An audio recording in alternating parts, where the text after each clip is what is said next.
My father grew up deep in the Appalachian Mountains, the kind of place where the trees swallow the sun by afternoon and the roads coil like snakes that don't want you to find their end. He worked hard to get out, worked himself bloody, really. Went to college, met my mother, and moved several states away. He never talked much about the place he came from, except to say that it wasn't fit for raising a child. He didn't speak to his parents or his brothers for years. Not until after I was born. I think it was one of his old friends, a man named Clyde, maybe, who told my grandparents they had a granddaughter. After that, the letters started coming. Short at first, polite, handwriting that looked like it crawled out of another century. Then the occasional phone call. Mama said she could barely understand my grandmother's voice. Like the words are trying to claw their way out of her throat, she said once. I didn't meet them until I was 5. That summer, my parents both took time off work to drive to the mountains. Memory's funny. That first trip comes back to me soft and hazy, like half-developed and weathered film. The first half of that trip was fun. We stopped for snacks and weird roadside museums like the world's biggest rocking chair. But then the road started to twist and narrow. The air grew heavier. The trees pressed in closer until it felt like the forest was breathing with us. No billboards, no gas stations, no cell service, just tress and mountains. We finally reached my father's hometown, although calling it a town would have been generous. Really, it was just a few cabins hunched together at the base of the mountain, as if they were hiding. My father told me every family there was kin, one way or another. The way he said it made my stomach turn, even then. The thing that stuck with me most, though, were the bones. Everywhere you looked, bones. Deer skulls nailed above doors, antlers arranged over windows, bones strung together into wind chimes that clattered softly in the wind. Smaller ones, squirrel, raccoon, rabbit, carved into beads, buttons, and figures. Even the baby's rattle had bones in it.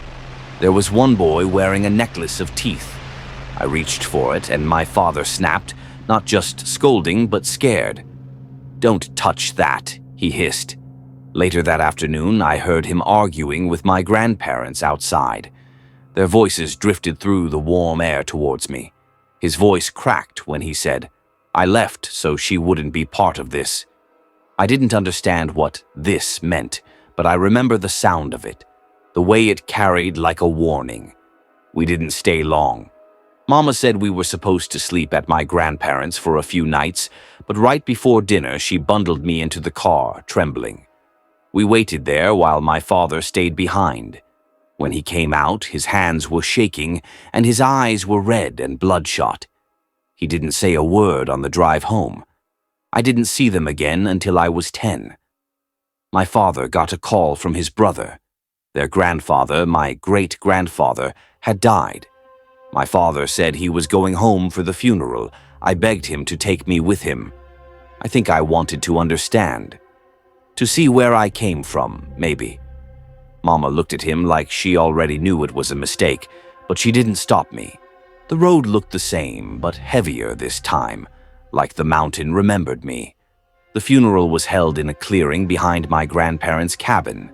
There was no church, just a rough wooden box and people whispering. My father and his brothers passed around a cloudy jug.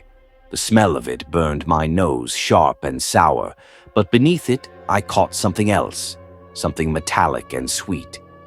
After the service, I stayed with my cousins, 3 of them, all boy and all older than me, in their cabin while the adults went to drink and grieve. My cousins told stories to pass the time. There was one I remember vividly. They called it the Bone Eater. They said it was a demon, older than the mountains, that fed on the souls of the lost. It could mimic voices, sometimes the cry of a baby, sometimes the sound of your mother calling you home. It wore the hides and bones of what it killed and wandered the woods on nights when the moon was too bright to be trusted. They said, if you ever heard someone call your name from the forest, you were already his. We laughed about it at first, but I remember one of my cousins glancing toward me and muttering, "She's got his eyes." I wasn't supposed to hear him. That night, long after my cousins fell asleep, I woke to a sound outside. A voice.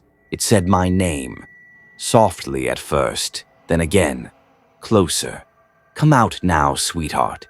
I should have been afraid. My body moved on its own. I crept out of the cabin and stepped barefoot into the cold, damp air. The trees swayed like they were breathing, and the moonlight dot through the thick branches and leaves. I followed the whispers of the trees until I saw movement, a shape between the thick trunks, something covered in dark fur. At first I thought it was a bear, but it stood upright.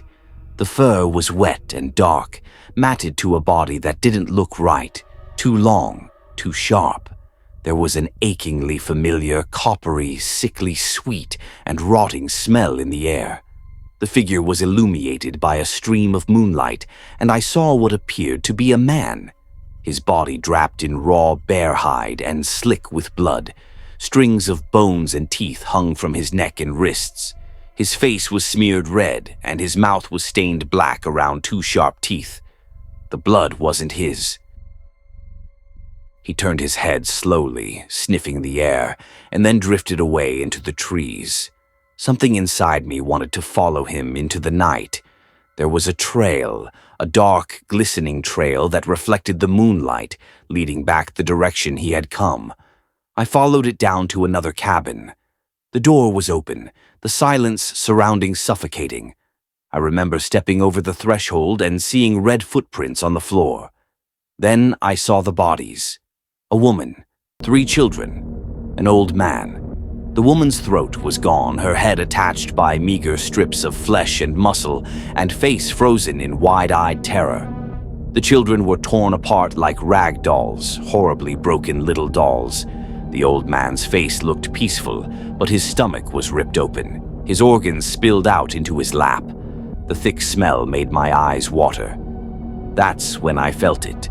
A warm breath on the back of my neck, slow, wet, steady. I turned around, slowly.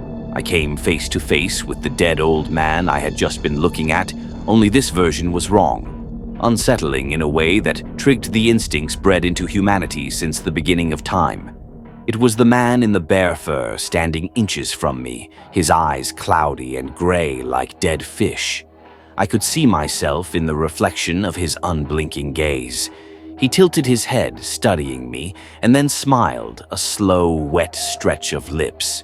He leaned in until his teeth brushed the fragile skin of my throat. I heard a gurgling sound, almost like laughter. Then he pulled back, cupped my cheek with one blood-slicked hand, and whispered, "So pure," he whispered, his voice like wet gravel. "So sweet." He pressed something into my palm, a small leather cord with a long, curved jawbone and teeth strung through it. Then he laughed again, hollow and choking, and walked back into the trees. I stood there and watched him disappear into the trees. I could still feel his breath against my throat. When I woke the next morning, I was back in my cousin's cabin. My father was shaking me awake, saying we were leaving. I still had the necklace in my hand. He told me later that one of the families down the road had been taken by an animal. But when I asked about it years later, he wouldn't talk. He'd just say, "You don't go back up there." Ever, I still have that necklace. Sometimes, late at night, I put it on. When the long and sharp teeth and bone press against my throat, I can almost feel his breath again.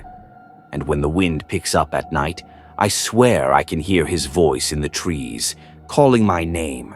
Sometimes I want to follow it. Would he still think I'm pure?